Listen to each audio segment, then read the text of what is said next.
Assalamualaikum dan selamat tengah hari. Nama saya Muhammad Faris Mufki bin Muhammad Nasrun. Okay, hari ini saya akan membuat pembentangan bagi subjek CFT 1022 Kebudayaan dan Taman Melayu yang bertajuk Kerelevanan Kebudayaan dan Bahasa Melayu yang mempunyai pengaruh Hindu-Buddha pada masa kini dan pada era Islam di alam Melayu. Dalam isi kandungan terdapat pendahuluan, ujahan dan penutup. Saya akan mulakan dengan pendahuluan. Pengaruh Hindu-Buddha di alam Melayu ini tidak dapat dipisahkan walaupun sudah beberapa ratus tahun sudah meninggalkan agama Hindu-Buddha dan mengamalkan agama Islam. Sehingga sekarang, alam Melayu kaya dengan pengaruh Hindu-Buddha seperti dari segi kebudayaan, seni pemerintahan dan bahasa. Awal mula agama Hindu dan Buddha mula memasuki tanah Melayu pada abad ke-1 melalui hubungan perdagangan dengan India. Berkembangnya kerajaan-kerajaan Hindu-Buddha seperti Langkasuka dan Srivijaya di abad ke-4 hingga ke-14 Masihi menciptakan jalan bagi pengaruh kuat dari budaya tersebut.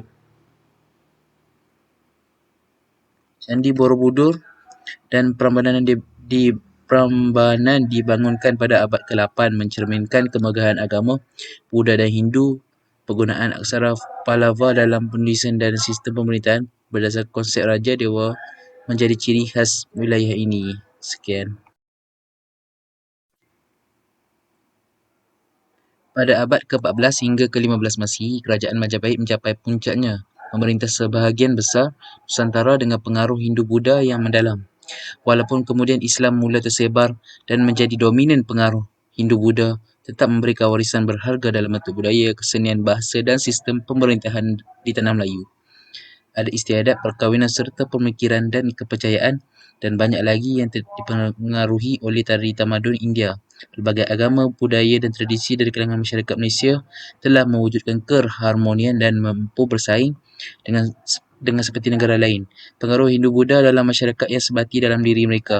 Namun terdapat kemunculan era Islam, amalan yang terpeso dengan akidah dihapuskan dan diganti dengan prinsip yang berlandaskan ahli sunnah wal jamaah.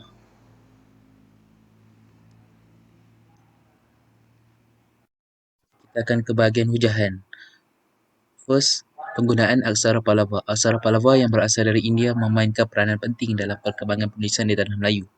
Digunakan untuk menulis Sanskrit dan Kawi. Skrip ini memberikan dimensi seni dan budaya yang mendalam kepada teks agama, kesusasteraan,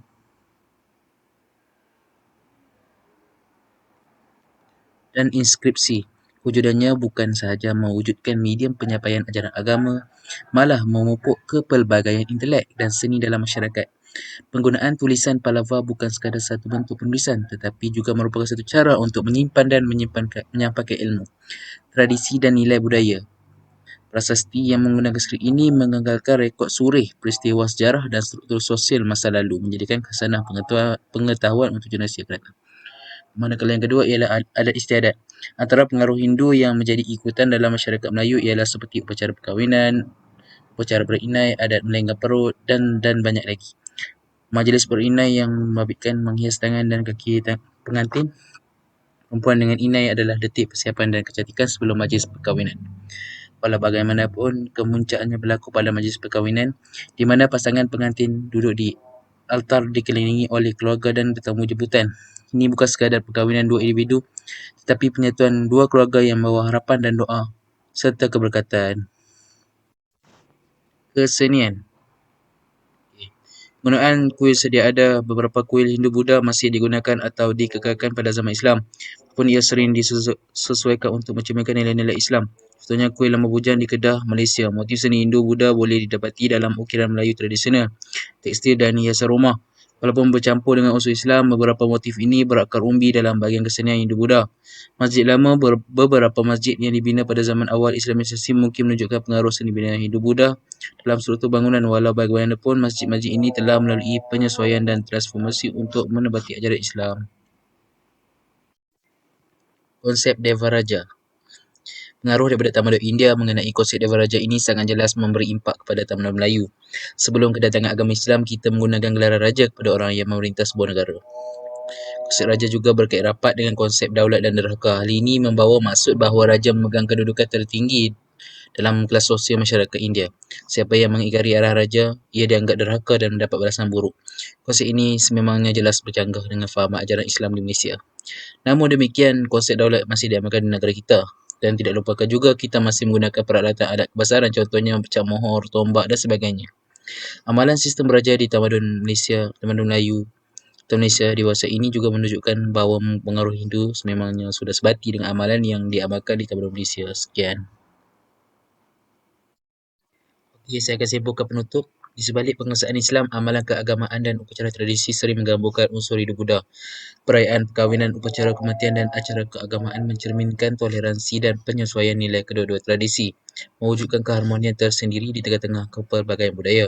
Perasaan Hindu-Buddha di dunia Melayu ini bukan sekadar nostalgia sejarah, ia menjadi sebahagian daripada identiti budaya sentiasa berkembang. Pelbagai ini memberi warna dan kekayaan kepada masyarakat Melayu, menunjukkan penghormatan terhadap warisan lama boleh selari dengan nilai baru oleh majoriti agama Islam. Kesimpulannya, pengaruh hidup Buddha di alam Melayu hari ini kekal relevan, mewujudkan satu sintesis budaya yang unik dan berkekalan. Sekian.